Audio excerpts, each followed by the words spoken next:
Hello everyone, thank you for joining me today as we're going to cover our last class on the Apple Watch. I appreciate you sticking with me this far. I had a lot of fun talking with you on all the different Apple products and how they can best affect your life. And again, we're going to wrap up talking about the Apple Watch. You can see I have one on here. I've been a proud Apple Watch user for quite some time, and I think it's got quite a lot of features it can offer you. So let's take a look at the advantages for the watch. Alright, so the Apple Watch comes in a variety of colors. What it is it's a device that pairs with your iPhone, and it is made to be an extension of your phone. So what's happening here is now you no longer need to get out your phone for every little notification that comes to your device. It is an extension of your phone.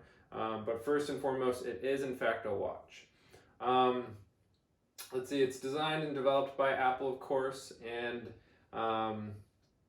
let's see, personally, I will, I do not feel like I'm using the device to the fullest. So that is, I often hear I feel like I'm not using the device to the fullest. It is in fact a watch. That's important to remember. But as we dive into it, you'll see there are an incredible amount of features that pair nicely with this device.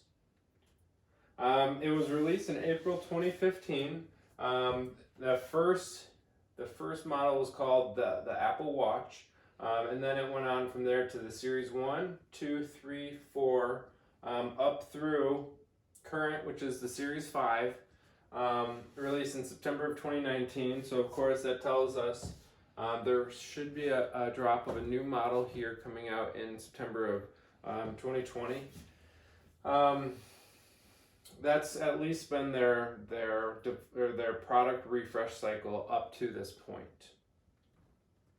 So this is the main variance you see between the Series 0 through the 3, as we had a different design.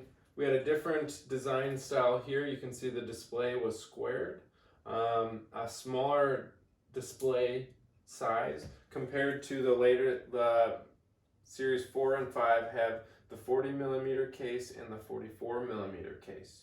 All that is to tell you is they're using, with this rounded display, they actually have more display that they can provide more information at a glance.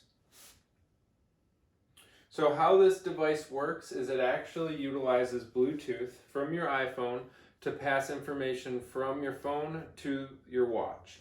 And it's not in terms of short information bursts. It is communicating all day long information such as steps done or steps walked, exercise information, phone calls it's passing along to your watch. There's an incredible amount of information being provided. Now with Bluetooth of course is a short range communication, so within 30 feet.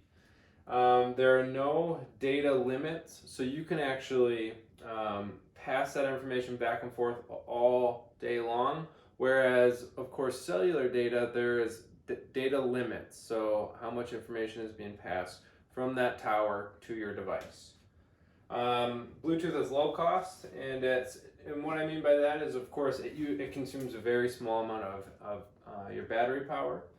And then Bluetooth, the most common places you will see it will be places like passing audio, such as if you get in your car, you will find that your phone pairs with your car, and all of a sudden phone calls come over the speaker. That is utilizing Bluetooth. Now, in addition to Bluetooth, so again, early on, this is two variations between the watch. The first one we have, it is Bluetooth. Now the second option is cellular. Current cell phones utilize cells or grids to wirelessly communicate across long distances. Certain Apple Watch models are capable of utilizing this communication style as well. So it automatically communicates, it bypasses the phone to that cellular tower instead. For the Apple Watch to utilize this cell network, now each carrier has a different rate, but what I've seen is typically it's around $10 a month Now, if we go into that one step further, what I'm saying there is the watch, which typically communicates to the World Wide Web through your phone, it's able to bypass the phone and go directly to the tower. So you will be able to receive things like text messages, news alerts, phone calls, all without having your phone within that 30 feet of distance. All right, moving on. Proper charging technique. So I get this question often is, especially with our latest and greatest technology, is okay, how do I preserve my battery? Because that's a really important thing to keep in mind is not only do I want my battery to be charged, but is my charging habit affecting the longevity of this device? So these are I guess the best rules to do or rules to follow. By far, or I say this knowing it's not always the easiest principles to follow. The first one being try not to charge overnight. These devices they've got small batteries, they do not take very long to charge. So the reality is, when you set the device on the charger at night, it will charge up quick and then it will periodically drop down through the night. That has been proven to affect the battery performance over the course of its life. So I advise not to charge overnight. You do not need to run your device down to 0% more than once a month. So if your habit is to go from 100 to 0 on the regular throughout the course of your use, that's no longer, with older battery chemistry, that was the best way to preserve that battery health. That's no longer the case with lithium ion. Your sweet spot is to aim between 25 and 75. So you want to be able to keep your device kind of fluctuating between that. That will keep it healthy. And then, of course, avoid the third-party chargers.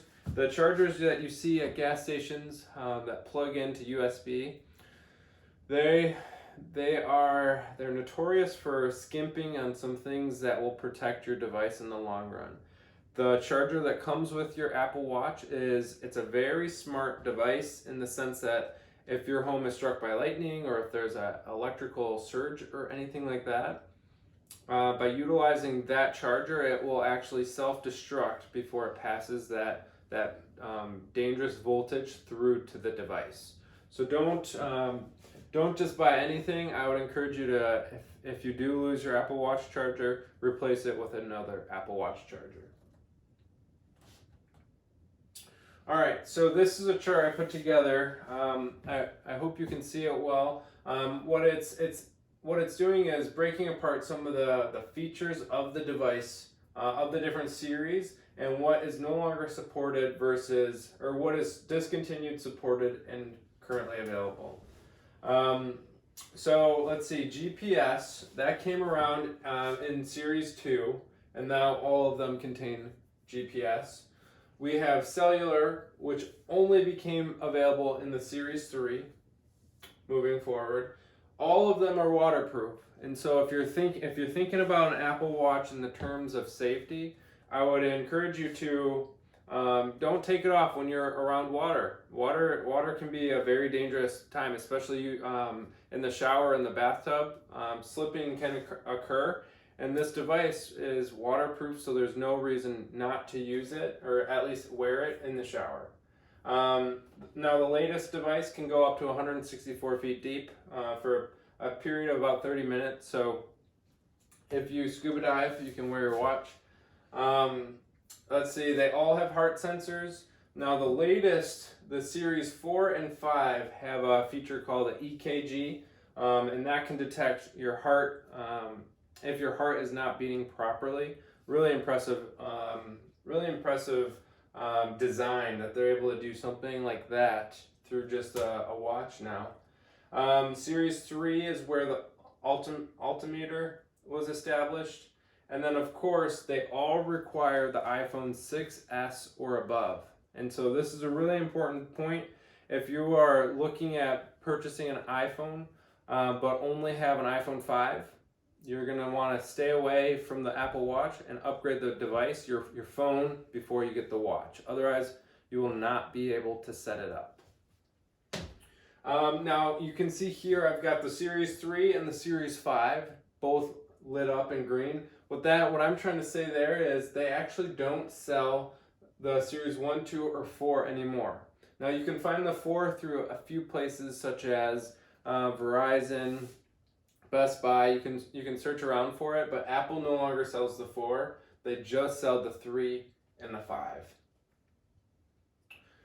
All right, so why is the Apple Watch of value? First one I would say is activity. It's a fantastic feature, and what I mean by that is we have 3 rings that fill in throughout the day. Look something like this, and what it's doing is it's encouraging you to be active. The first one we have is Move, and that is where your watch is taking into account how many active calories you're doing throughout the day. That's the top one, okay? The next one we have is the Exercise. So the green ring that fills in, that is keeping track of how much movement you're doing with an elevated heart rate. So it knows your baseline, and when your heart rate is above that baseline, it's going to count it as exercise. And then the third one is the blue ring, which is the small one. Now, Apple has found in some of their studies that sitting is very poor for our overall health. And so what they do with this device is they encourage you, or they incentivize you to stand up 1 minute per hour over the course of 12 hours throughout your day.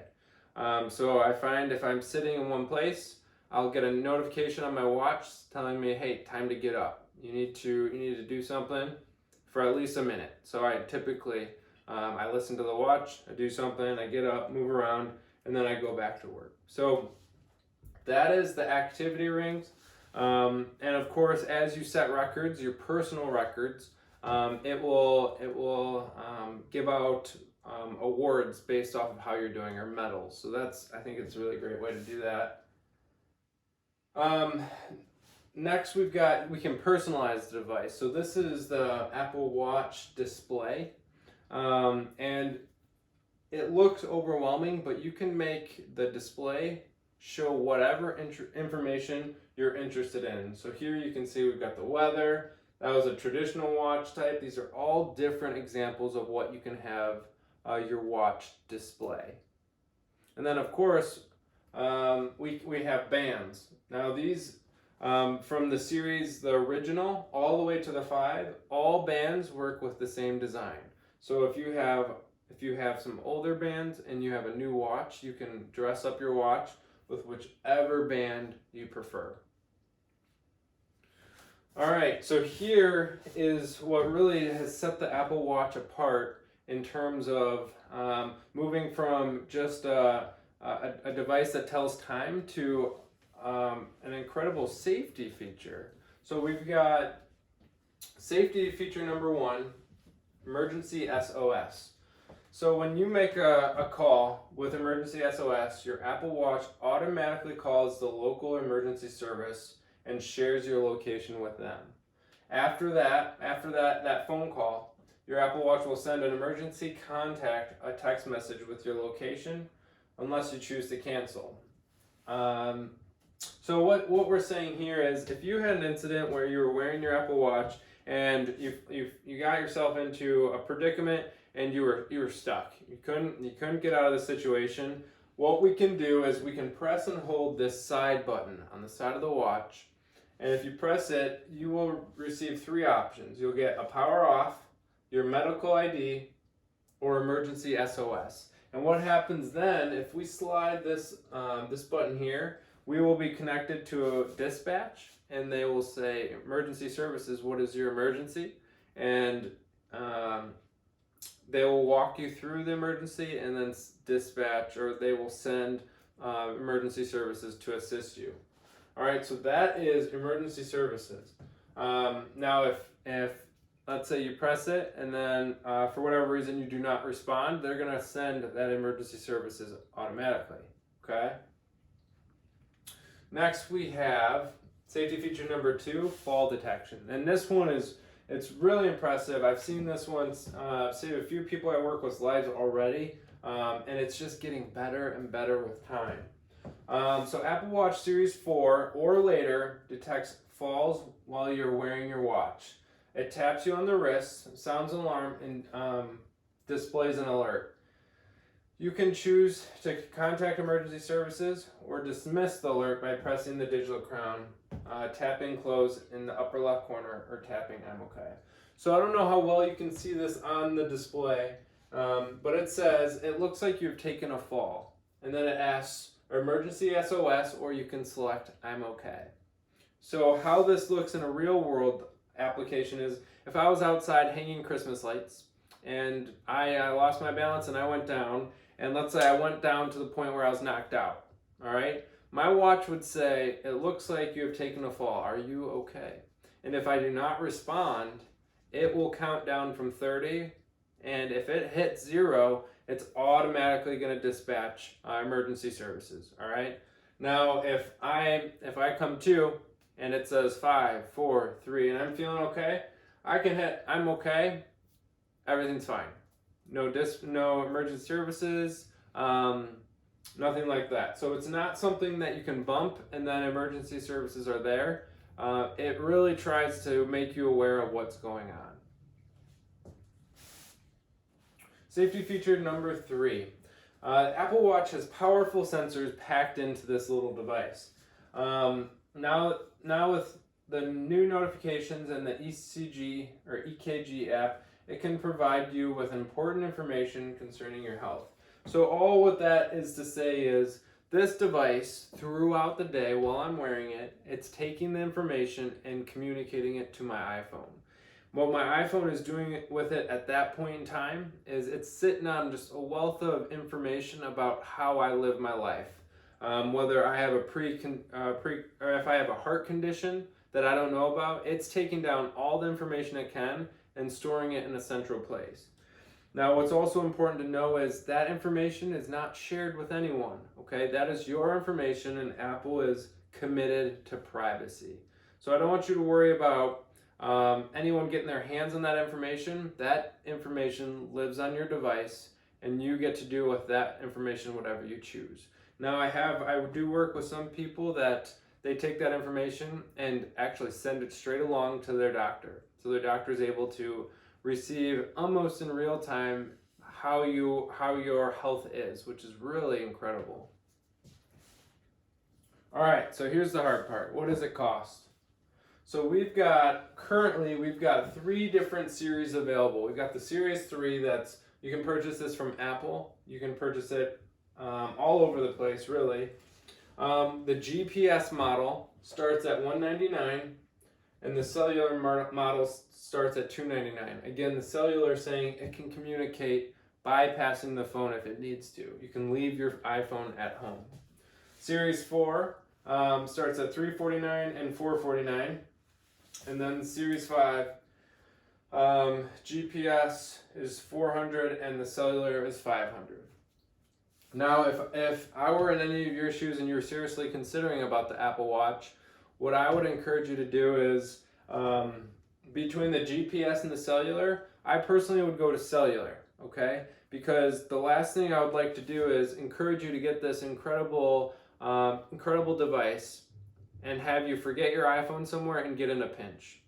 What I mean by that is that way, even if you get into or have some sort of incident, your watch will still be able to communicate and request help even without your phone. Now, this is an important point I like to make in regards to when to purchase. So right now, here we're going into summer. It will be a few months before a new device comes out. But for those of you who are thinking, wow, the Series 3 is not all that expensive, I want you to look at this chart. What this chart is meant to communicate is how to purchase technology. Now on the far end, we've got new hardware, okay, and it lives over the course of multiple updates. This is a software update that takes a lot of resources to run these latest and greatest software. And so what happens is older devices, over the course of their life, they don't run this new software very well. So what could happen is, let's say you bought a Series 3, you would be right here in this graph, rather than having multiple years to live with your new device, you would have a very small window where this device would stay relevant. So what you're getting here is a lower cost device. Down here are some dollar signs. It's costing less, but in reality, you're going to have to replace it sooner. So this isn't some sort of sales pitch or anything like that. This is just what happens over the lifespan of technology.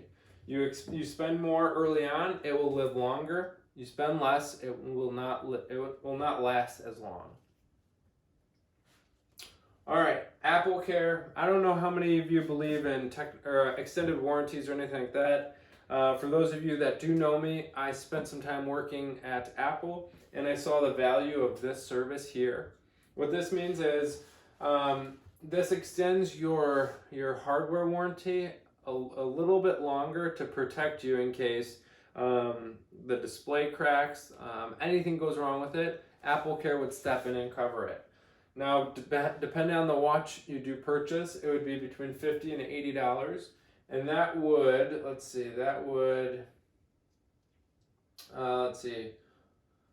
would cover hardware, it would cover software support, and then, it extends it, I believe, from 1 year to 2 years of protection.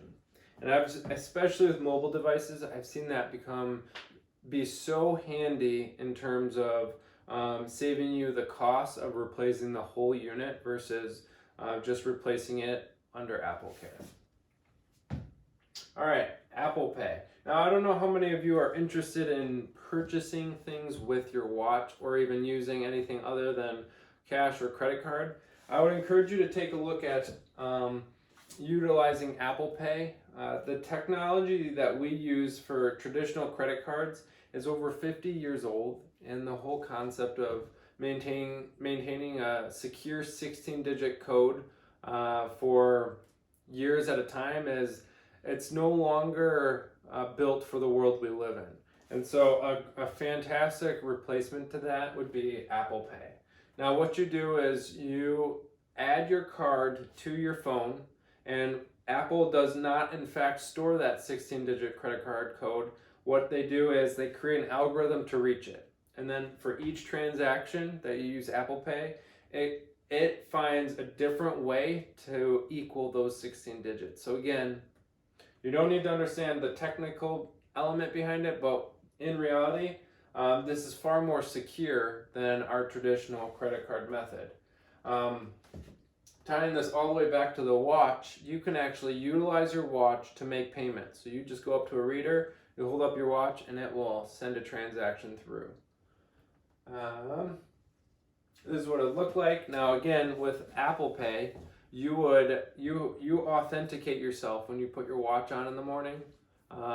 And so if you ever lose your watch, someone would not be able to pick up your watch and then go buy stuff. It takes you to authenticate it by a passcode. And this is the icon you're looking for utilizing Apple Pay. That's a video. All right, key takeaways from my perspective. The Apple Watch is a fantastic watch. All right, I deal with this question often. I'm not utilizing my watch to its full potential. First and foremost, is it telling you that information that you want to know? That's important. Second, if you're interested in counting steps or anything to do with overall fitness, the Apple Watch is a fantastic device for complementing your goals. So even if you're not interested in the emergency support type information, but are interested in counting steps, I would say this is a fantastic, probably the best option on the market currently.